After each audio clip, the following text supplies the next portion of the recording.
What's up, family? Gerald the Bossman here. You're tuned into the Bossman Show on AM 1010, AM 1430, 1055 The King.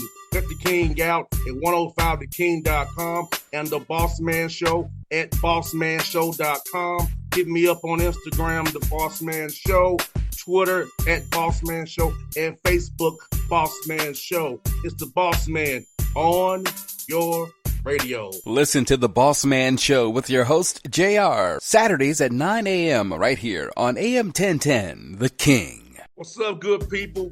BetOnline is your number one source for all your betting needs. The latest odds, lines, and matchup reports for baseball, boxing, golf, and more. BetOnline continues to be the fastest and easiest way to place your wagers, including live betting and your favorite casino and card games available to play right from your phone. Head to the website or use your mobile device to sign up today and get in on the action. Remember to use your promo code BELIEVE, B-L-E-A-V, for your 50% welcome bonus on your first deposit. BetOnline, where the game starts. BS3 Network, changing the way you watch TV.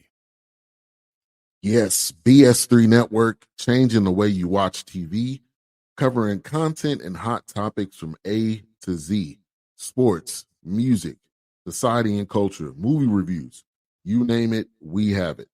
Check it out on bs3network.com or check us out on Roku, BS3 TV on Roku, as well as check out your favorite podcasts on all podcast platforms or Spreaker.com/BS3 Network.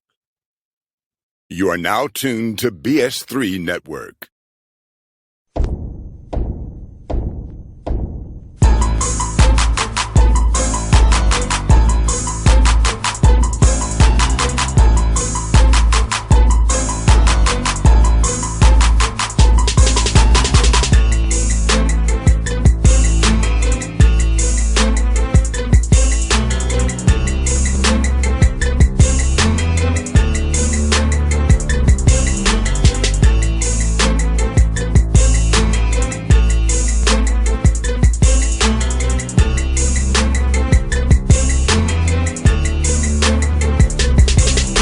Yeah, we're older now. 2 years ago we had a bunch of freshmen, and now we got four of those guys. We had 7 freshmen and 8 newcomers when I first got here. Mm-hmm. 4 of those guys are still here, so there are 4 juniors, and so they're older, mature. They know the program, and then we brought in an influx of transfers, junior college. And the 4 core guys kind of just gets those guys up to speed on what we do, our language, our culture, how we work together. And it's been great. It's been really good. And then, Alan Jean Rose, who's been probably one of our better players this year, like one of the better players in the league. I coached him his first 2 years when I was at Fairfield. He was a freshman, sophomore at Fairfield. So when I left, we always kept in touch, whatever. I would send him a text, good job, or whatever. He would always text me or call me, Coach, good win, or whatever.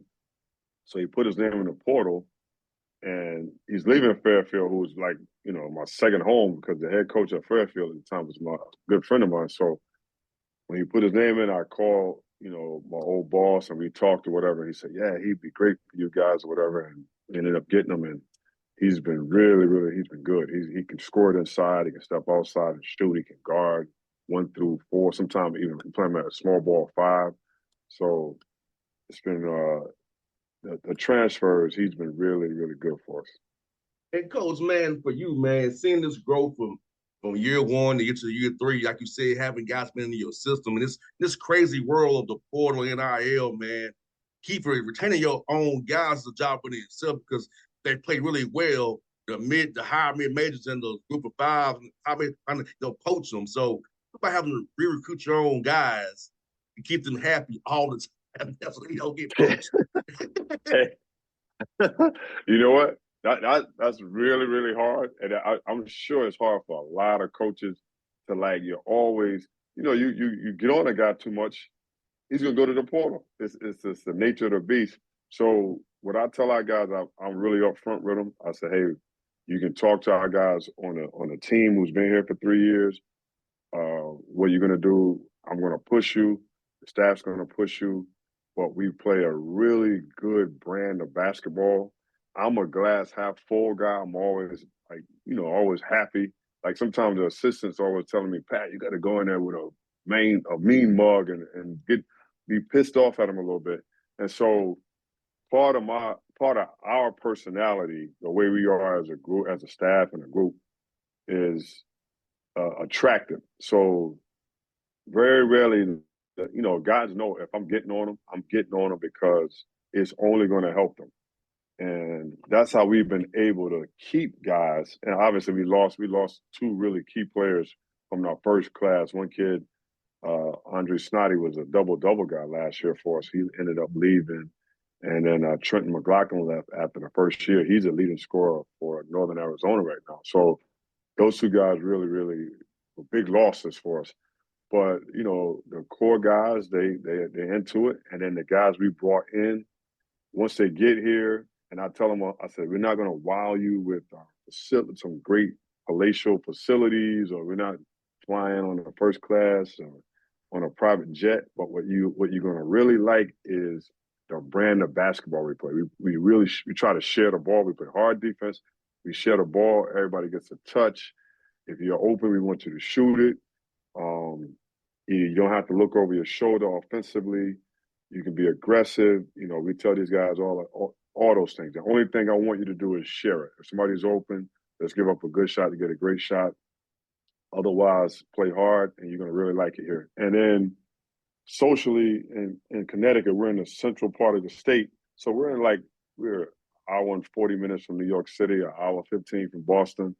New Haven is 30 minutes away. So we got some nice cities around. So it's a pretty good atmosphere. So you come to Central Connecticut, you're going to have a really good experience. And then, there was a tweet yesterday that we're leading the conference in attendance. So one thing we do is we have a strong campus life, student life on campus. And so we get a lot of students coming to our games.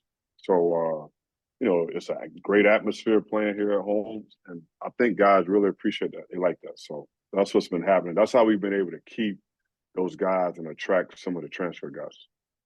And Pat, man, in non-league play, you got 6 wins in non-league, which is great for a school at the NEC who have to play 5 games, going to the road a lot. So talk about getting them 6 wins in non-league play, giving you a foundation for doing it in NEC right now.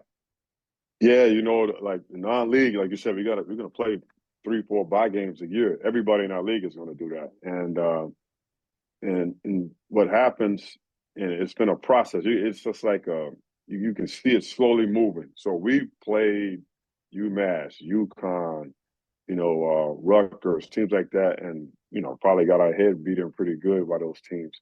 And as the guys are getting older or whatever, I'm like, fellas, I think we're just as skilled as the guys at that level. They might be a little longer, it might be a bigger, a little more athletic, but we're just as skilled. If we play a smart basketball game, we'll give ourselves a chance to win. So we can't get overwhelmed or get discouraged by their size and their athleticism. You got to use our head more when we play those type of games. And so as we go forward, we opened up with Rhode Island, and we were in the game for the first half a lot. A lot of the first half came back and really got the game within striking distance, and they ended up beating us down the stretch. And then we had Quinnipiac, which is like our level. They used to be in our league, and that game we were down. We came back right in the game down the stretch. So you can just tell our guys were like getting more and more confidence, and we were losing those games. We were getting more and more confidence. What helped us a lot too is we played a couple non-D1 games. So I say this all the time. It doesn't matter if you're playing, a Division I high major team or a non-D1. When you win a game, you just feel better. The guys feel better. Practice is better. You just feel it. You can feel the energy. So a couple non-D1s gave us a little bit zip. And then we go to UMass this year, and UMass just handed it to us. The second half, I felt helpless. I was embarrassed. embarrassed by the way we played. It was just embarrassing. So we had, I think, 5 or 6 days off before our next game. And I saw Frank Martin after that. I saw him at a tournament. We were talking. I said, Frank, our game versus you guys woke us up because we went 3 or 4 days. I call it 3 or 4 days in practice of hand-to-hand combat. We worked on defense, rebounding, toughness, diving for loose balls, everything. And that game, that loss, kind of woke us up and propelled us to go up and win at UMass Lowell, which had a 20-game home winning streak. And we've had some good road wins in the non-conference part of the year because of that UMass loss and the subsequent practice after that UMass loss. So, though and we go to Fordham right before Christmas. We lose at home to Northeastern, big game.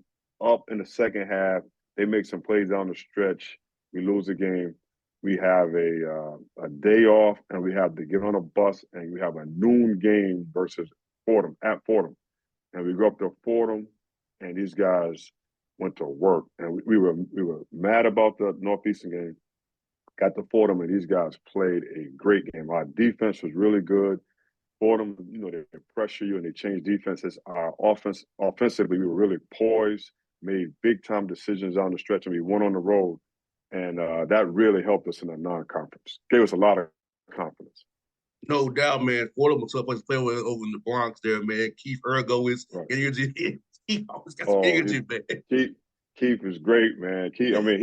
They're hard to play, man, because they change so many defenses. Yes. So he's done a good job at Fordham. Really good job. No doubt, man. You know what?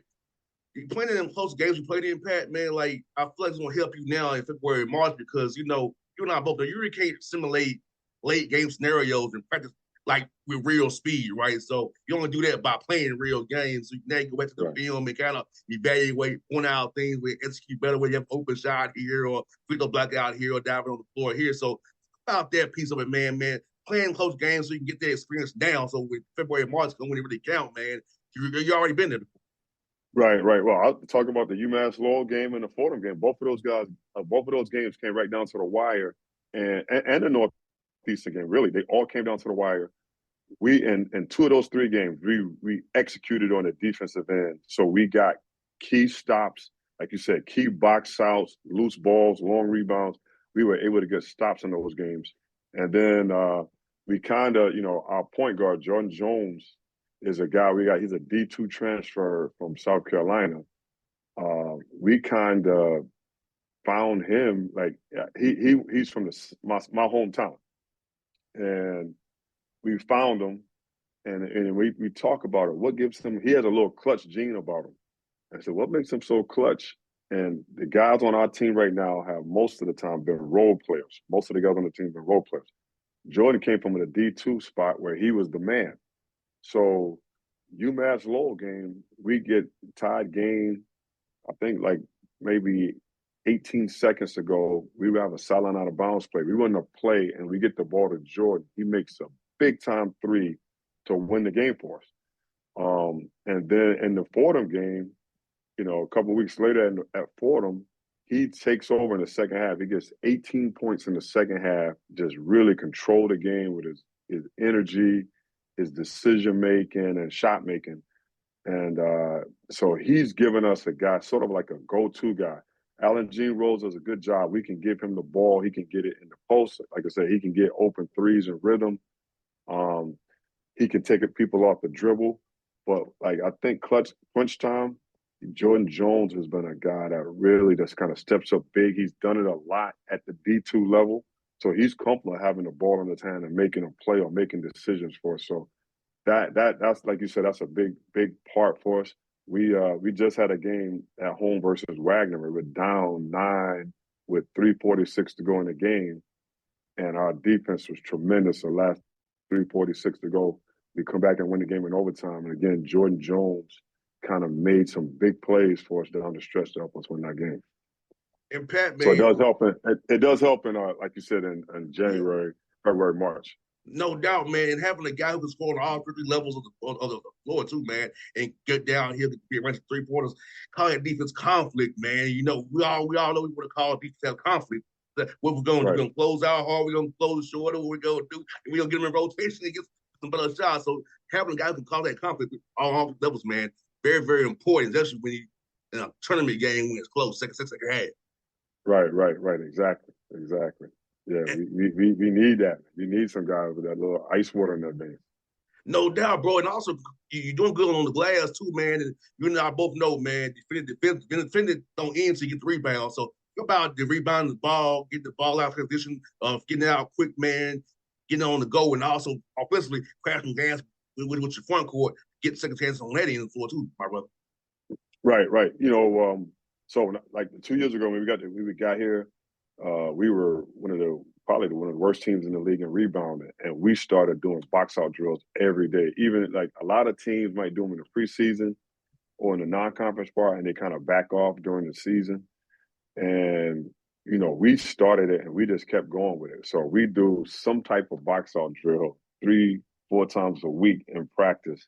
And you know, I know guys are worried about injuries. We tell our guys that if you're physical and you're aggressive, you won't get hurt. So they've done a good job, and it's like tracking up every game. I'm talking about rebound. So we're the number one rebounding team in the league. And like you said, it helps when you playing really good defense and a team gets an offensive rebound. That's demoralizing. So we want to get that we want to get them one shot. So you're going to work hard on D, work hard on D. If they miss it, we have to get the rebound. And when you look at our stat sheet, we don't have one guy getting 9 or 8 or what. We got a bunch of guys getting 5, 4. I mean, I think 3 guys getting 4 rebounds, somebody getting 5.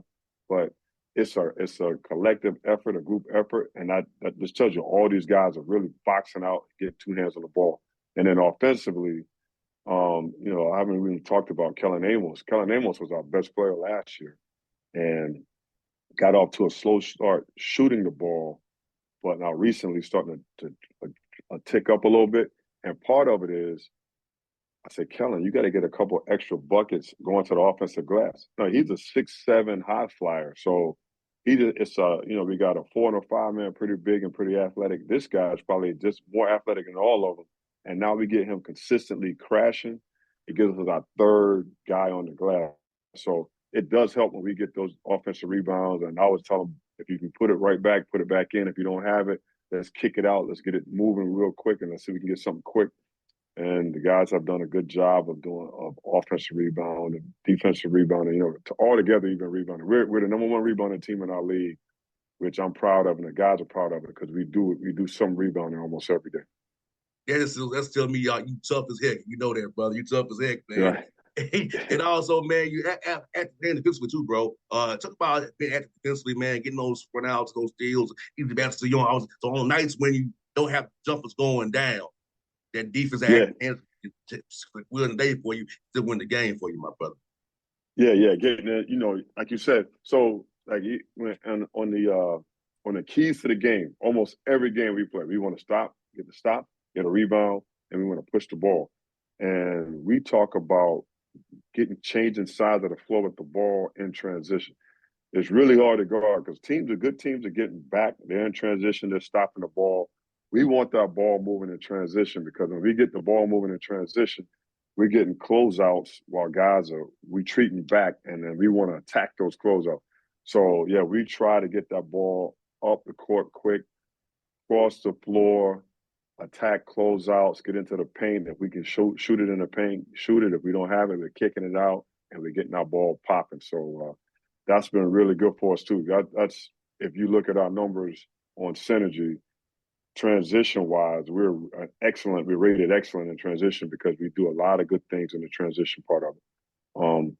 And then we settle in a half court again with Jordan Jones being such a good point guard, strong. He can get us into things, and he can. The thing about like having good floor, you know this, having good floor generals. At the end of the clock, you got to get guys who can get into the paint. No doubt. If he can get into the paint, now he can make things. He can finish it, or he can kick it and make things happen. So he's been great at that. And that really, really helps our offense. And Pat, last word for you, man. You got St. Francis from Pennsylvania coming in. You got them on tomorrow. Tell me about what some guys on film so far, my brother. Yeah, St. Francis, man. You know they have they have a freshman, Elijah Wilborn, great player. He's from 20 minutes away, and so he's going to have a whole crowd of people in here tomorrow. He's probably going to end up being rookie of the year, or I know he's on the all rookie team, but he's probably going to be rookie of the year. He's I think he's averaging 13-9 in the league right now. So he's doing a good job for those guys. So they're well coached. They're a really, really good offensive team. They push the ball at you. We're going to have to do a good job to get back in transition defense. They're first in the league in offensive rebounding. We're going to have to box them out. They do a good job of boxing out, of crashing the glass. And they have another guard, Carlos Lopez, who's a shooter who had 21 on us out there. I think he made 5 or 6 threes out there. So we're going to have to limit his touches, especially in transition, because he's got a quick release. And if you give him a little light, he can knock it in. So we're going to have to guard the three-point line. We're going to have to keep Wilborn off the glass. Got to get back in transition. And then offensively, we're going to have to move and share that basketball. If we do that consistently tomorrow night, we give ourselves a chance to win. Pat, I'm going to say, I'm claiming that for you, man. I hope we talk again in March after you won that tournament and go to the big dance, brother. You deserve it, man. All the hard work you did, my brother. Hope we had that chat in a month from now, so. Bossman, I hope you're right, man. I got my fingers crossed, man. We're going to keep working and see what happens. I appreciate it. No doubt, my brother. Anytime, my guy. All right. You take care. Will do, bro. BS3 Network. Changing the way you watch TV. Yes, BS3 Network, changing the way you watch TV, covering content and hot topics from A to Z, sports, music, society and culture, movie reviews, you name it, we have it. Check it out on bs3network.com or check us out on Roku, BS3 TV on Roku, as well as check out your favorite podcast on all podcast platforms or Spreaker.com/BS3 Network. You are now tuned to BS3 Network. What's up, good people? Bet Online is your number one source for all your betting needs. The latest odds, lines, and matchup reports for baseball, boxing, golf, and more. Bet Online continues to be the fastest and easiest way to place your wagers, including live betting and your favorite casino and card games available to play right from your phone. Head to the website or use your mobile device to sign up today and get in on the action. Remember to use your promo code BELIEVE, BLEAV, for your 50% welcome bonus on your first deposit. Bet Online, where the game starts. What's up, family? Gerald the Bossman here. You're tuned into the Bossman Show on AM 1010, AM 1430, 1055 The King. Check The King out at 105theking.com and the Bossman Show at bossmanshow.com. Hit me up on Instagram, The Bossman Show, Twitter at Bossman Show, and Facebook, Bossman Show. It's the Bossman on your radio. Listen to The Bossman Show with your host, JR, Saturdays at 9 a.m. right here on AM 1010, The King.